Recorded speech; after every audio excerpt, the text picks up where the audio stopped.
আমার চ্যানেলে তোমাদের সকলকে স্বাগত। আজ আমরা ক্লাস 3 রায়োমার্টিন প্রশ্নবিচিত্রা থেকে দ্বিতীয় পর্যায়ক্রমিক মূল্যায়নের অঙ্কের প্রথম স্কুল সলভ করব।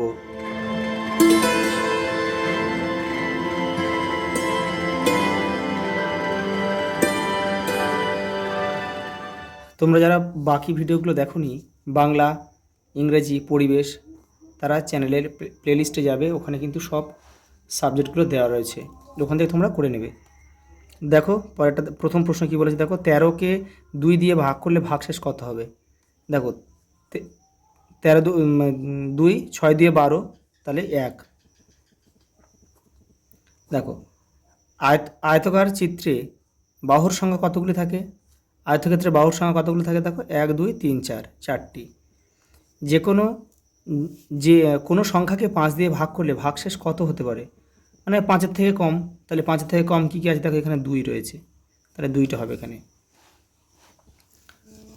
দেখো 44 ভাগ 4 ভাগ অঙ্কটিতে ভাজ্য কত। তাহলে এখানে ভাজ্য কোনটা, ভাজ্য হচ্ছে 44, মানে যাকে ভাগ করা হয় সেটাকেই হচ্ছে ভাজ্য, আর যাকে দিয়ে ভাগ করা হয় সেটাকে বলা হয় ভাজক। তাহলে 4 কিন্তু এখানে ভাজক। 8টা 8-এর যোগফল, অর্থাৎ 8-এর সাথে 8 গুণ করলে যেটা হয় সেটা 8 8-এ 64। 195 সংখ্যাটি একটি ড্যাশ সংখ্যা, জোড় না বিজোড়। দেখো এখানে 5 শেষে কী রয়েছে, 5 5 একটা বিজোড় সংখ্যা, তাই এটা বিজোড় সংখ্যা। দেখো পরেরটা, 100 টাকার নোটকে খুচরো করলে কটি 50 টাকার নোট পাওয়া যাবে। দুটো 50 টাকা মিলে 100 টাকা হয়, তাই দুটো পাওয়া যাবে। বিজোড় সংখ্যার সঙ্গে, দেখো বিজোড় সংখ্যার সঙ্গে এখানে বলছে কোন সংখ্যা যোগ করলে জোড় সংখ্যা পাওয়া যাবে, তাহলে বিজোড় সংখ্যার সঙ্গে বিজোড়।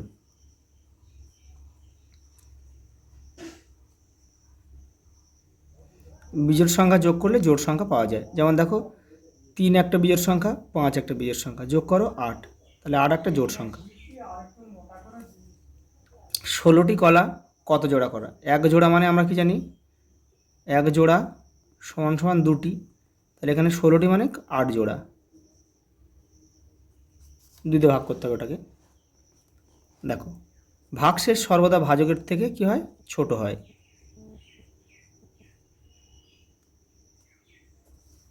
13কে 4 দিয়ে 13 থেকে 4 বিয়োগ করা যায় কতবার। দেখো 4 নাম তো পড়ে যাও, 4 1 4, 4 2 8, 3 4 12, তাহলে 3 বার। 4 4 16 20 হয়ে যায়, তাহলে 3 বার।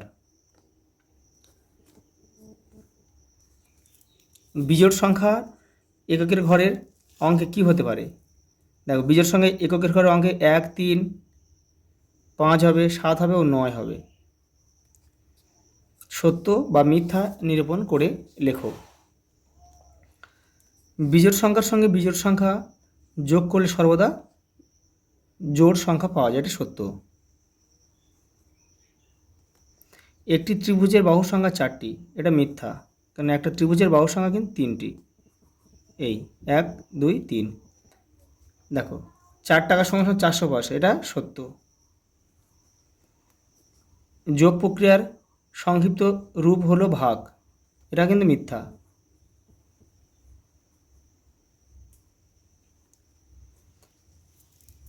তিনশো 4 সংখ্যাটি 2 দিয়ে বিভাজ্য, এটা ঠিক। কারণ কি, দেখো এখানে 4 রয়েছে শেষে, 4 একটা জোড় সংখ্যা, 2 2 মিলে যাবে এটা, তাহলে এটা আমরা কী লিখব, সত্য।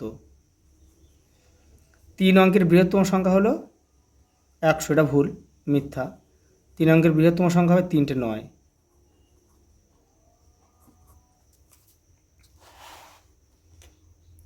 পরেরটা দেখো, বিন্যাস দেখিয়ে পরের ছবিটি আঁকো। দেখো প্রথম ছবিটা উপরের দিকে, তারপর নিচের দিকে, মানে এই দুটো সম্পর্ক দেখো, একটা উপরে একটা নিচে, তাহলে দুটো উপরে তাহলে দুটো নিচে। এবার দেখো দেখো ত্রিভুজটা এটা উপরের দিকে, পরটা গেছে ডান দিকে। দেখো তারপরে কি দেখো এক ঘর করে সরে যাচ্ছে, এই যে প্রথমে দিকে উপরের দিকে ছিল, তারপরে উত্তরের দিকে ছিল, তারপর পূর্ব দিকে এলো, এই পূর্ব দিকে এলো, তারপর দেখো ফের দক্ষিণ দিকে এলো, তারপর ফের এটা পশ্চিম দিকে চলে যাবে, তখন এই দিকে হবে এই, আর একটা দাঁড়িয়ে দিতে হবে এই। দেখো গুণফল নির্ণয় করো, এলে তো তোমরা নিজেরা করবে, তবু আমি দেখো করে দিচ্ছি মুখে মুখে। 4, এটা 4 5 20, শূন্য হাতে থাকে 2, দেখো 4 শূন্য শূন্যর সাথে গুণ করলে 0, 4 0 0 হাতে হাতে 2 ছিল, 2 হলো 4 2 8, তার মানে 820। এটা তোমরা নিজেরা করবে কিন্তু এগুলো। দেখো 3 3 সাথে 21, 1 হাতে থাকে 2, দেখো 3 13 39, 39 আর 1 40, হাতে কী ছিল, হাতে 2 ছিল, তাহলে 3 13 39 আর 2 40, 41। দেখো ভাগফল নির্ণয় করো, 435 ভাগ 5, দেখো এখানে আমি করে দিচ্ছি 5 আর 435, 435, তাহলে প্রথম সংখ্যা একটা সংখ্যা নিলে যাবে না, আমাদের দুটো সংখ্যা নিতে হবে। 5 8 40, 3 নামবে, আর এই 3 বিয়োগ হয়ে বসে গেল, আর এই 5টা নেমে গেল, 5 7 35, এতে মিলে গেল, তাহলে উত্তর কত, 87। তারপর দেখো কী আছে, 267 ভাগ 4, 267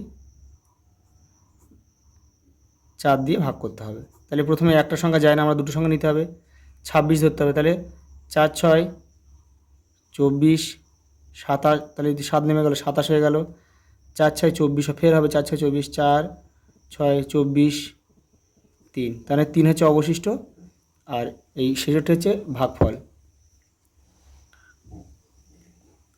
ওটা দেখো, ভাগ না করে নিচের সংখ্যাগুলির মধ্যে কোনটি 3 দ্বারা বিভাজ্য তা নির্ণয় করো। কীভাবে তা পেলে কষে দেখাও। দেখো এই 3 দ্বারা বিভাজ্য সংখ্যাগুলোর নিয়ম কি, এখানে যে অঙ্কগুলো থাকবে, যে এখানে যে দেখো 3 1 আর 0 রয়েছে, এগুলো যোগ করো, এই সংখ্যাগুলো যোগ করে যদি সেই যোগফলটা 3 দ্বারা বিভাজ্য হয়, তাহলে পুরো সংখ্যাটাই 3 দ্বারা যাবে। তাহলে এখানে দেখো 3 আর 1 4 আর 0 4, তাহলে 4 কিন্তু 3 দিয়ে যায় না, তাহলে এটা হবে না। দেখো এটা দেখো 25, আর এই এখানে 25-এ দেখো 5 আর 2 7 আর 8, 8 কি 3 দিয়ে যায়, যায় না, তাহলে এটা সংখ্যাটা 3 দ্বারা যাবে না বা বিভাজ্য নয়। এটা দেখো 3 আর 4 কত, 7, 7 আর 2 9, তাহলে 9 3 দ্বারা, 3 3 9, তাহলে এই সংখ্যাটা কিন্তু 3 দ্বারা মিলবে। এটা দেখো 8 আর 0 আর 1, এইগুলো যোগ করলে কত হয় 9, তাহলে 9 মানে এটা কিন্তু 3 দ্বারা যায়, 3 3 9, তাহলে এই সংখ্যাটা কিন্তু 3 দ্বারা বিভাজ্য হবে। দেখো ভাজক ভাগফল, ভাজক কত 7, ভাগফল 50, ভাগশেষ 5 হলে ভাজ্য কত নির্ণয় করো। তাহলে আমাদের ভাজ্য নির্ণয় করতে গেলে কি ভাগফলের সাথে ভাজক গুণ করতে হবে। তাহলে কি করতে হবে, ভাগফল ভাজ্য নির্ণয় করতে কি করবে, দেখো ভাজ্য সমান সমান ভাজক গুণিতক ভাগফল যোগ ভাগশেষ। তাহলে আমরা কি করব, ভাজক আর ভাগফল কত, ভাজক আর ভাগফল হচ্ছে আমাদের ভাজক 7, ভাগফল 50 যোগ ভাগশেষ কত 5, তাহলে আগে গুণের কাজ করতে হয়, তাহলে 5 7 35, 350 যোগ 5 সমান সমান 355, 355 কিন্তু আমাদের উত্তর। পরের অঙ্ক দেখো, তোমার বাবা বাজারে গিয়ে 50 টাকা 50 পয়সার মাছ, 20 টাকার আলু ও 20 টাকা 50 পয়সার কাঁচা আনাজ কিনলে, তাহলে মোট কত টাকার খরচ হলো। এগুলো যোগ করবে, তো এগুলো সিম্পল, শুধু টাকা আর পয়সাটা ঠিকঠাক বসাবে। দেখো আমি এখানে করে দিচ্ছি 50 টাকা 50 পয়সা, 50 টাকা 50 পয়সা, তারপর আছে কি, তারপর আছে 20 টাকা, শুধু 20 টাকার আলু, তাহলে 20 টাকা আলু, পয়সা এখানে নেই, আর 20 টাকা 50 পয়সা কাঁচা আনাজ, তাহলে 20 টাকা আর 50 পয়সার কাঁচা আনাজ যোগ কর, 50 50 100, তাহলে 100, দেখো 100 পয়সা মানে কিন্তু 1 টাকা, তাহলে কিন্তু আমরা এখানে শুধু শূন্যই লিখব, তাহলে এখানে শুধু 100 পয়সা মানে 1 টাকা, তাহলে এখানে 1টা আমরা এখানে যোগ করব, তাহলে এখানে 50 আর 20 70, 70 আর 20 কত 90, আর 1 91, তাহলে 91 টাকা কিন্তু শুধু উত্তর।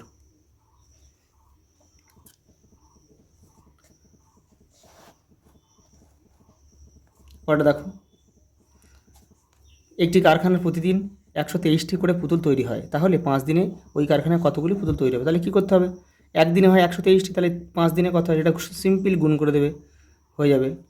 দেখো 5 3 15 5, হাতে কত থাকে? 1, হাতে 1 থাকে। 5 2 10 আর 1 হাতে 1 ছিল, 11 1 হাতে থাকে 1, 5 1 5 আর হাতে 1 ছিল 6, তাহলে 615টি পুতুল। পরেরটা দেখো, 705টি পেয়ারা 7টি বস্তায় সমানভাবে ভাগ করে রাখলে প্রতি বস্তা কতগুলি করে পেয়ারা রাখা যাবে? বস্তার বাইরে কতগুলি পেয়ারা থাকবে, অর্থাৎ কিন্তু এটা মিলবে না। দেখো এটা 7 দিয়ে যদি এটা ভাগ করা হয় তাহলে কী হবে? দেখো ভালো করে লক্ষ্য করো, 7 1 7, তাহলে এখানে শূন্য নেমে যাচ্ছে।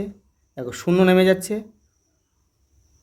একটা সঙ্গে হিসাব মতো নামা, কিন্তু শূন্য কিন্তু এখানে দেখো বাঁ দিকে যখন শূন্য কিন্তু যায় না 7-এর মধ্যে, তাহলে আমরা 5 নামাবো। তাই একটা ঘরে যখন তুমি দুটো সংখ্যা নামবে, সেই দুটো সংখ্যার জন্য মানে দ্বিতীয় সংখ্যা নামাচ্ছ, সেই দ্বিতীয় সংখ্যার জন্য এখানে কিন্তু শূন্য খাওয়াতে হবে। তাহলে আমাদের কী রইলো এখানে 5। এবার দেখো এখানে এই বাঁ দিকে যে আমরা শূন্য নামিয়েছিলাম এর তো একটা ভ্যালু আছে, এইখানে কিন্তু ভ্যালু আছে, কিন্তু বাঁ দিকের কোনো ভ্যালু নেই। এই শূন্যটার জন্য কিন্তু এখানেও একটা শূন্য খাওয়াতে হবে। তাহলে হলো কত? 100। তাহলে 100-র সাথে 7 গুণ করলে 700 হয়, আর 5 রয়েছে। তাহলে আমাদের উত্তর হবে 5টা পেয়ারা বাইরে পড়ে থাকবে। পরেরটা দেখো, অঙ্কিতার বাড়িতে 5টি আম গাছ আছে, বাগানে মোট 225টি আম ফলেছে। প্রতি গাছে সমান সংখ্যক আম ফলে থাকলে একটি গাছে কতগুলি করে আম ফলেছে তা হিসাব করো। তাহলে কী করতে হবে? কটা আম গাছ আছে? 5টা। তাহলে বাগানে মোট কতগুলি আম ফলেছে? 225টা। এবারে সমান সংখ্যা করতে হবে, তার মানে আমাদের ভাগ করতে হবে। তাহলে 5 দিয়ে আমাদের কী করতে হবে? 225কে ভাগ করতে হবে। তাহলে 4 5 20, তাহলে কত হলো? 2 নামবে, আর এখান থেকে 5, মানে 5 5 25। তাহলে উত্তর কত হলো? 45। তাহলে 45টি করে আম ফলেছে প্রত্যেক গাছে। দেখো 8 8 64, এটা ভাগ করো, 8 8 64 8, তাহলে উত্তর হবে এটা ক। আচ্ছা, পঞ্চভুজের বায়ুর সংখ্যা কতগুলি? 5টি, তাহলে এটা খ লিখবো এখানে। আর 50 টাকা খুচরো করলে পাবো কত? দেখো 10টি 5 টাকার কয়েন পাবো, তাহলে 10টা 5 টাকার কয়েন মানেই কিন্তু আমরা 5 10 50, মানে এটার সাথে মিলবে, এটা গ। 15 জোড়া, 1 জোড়া মানে কত হয়? 1 জোড়া মানে কিন্তু 2টি, আর 15 জোড়া মানে 15 দুগুণে 30। এই যে আজ এই পর্যন্ত, দেখার পরের ভিডিওতে।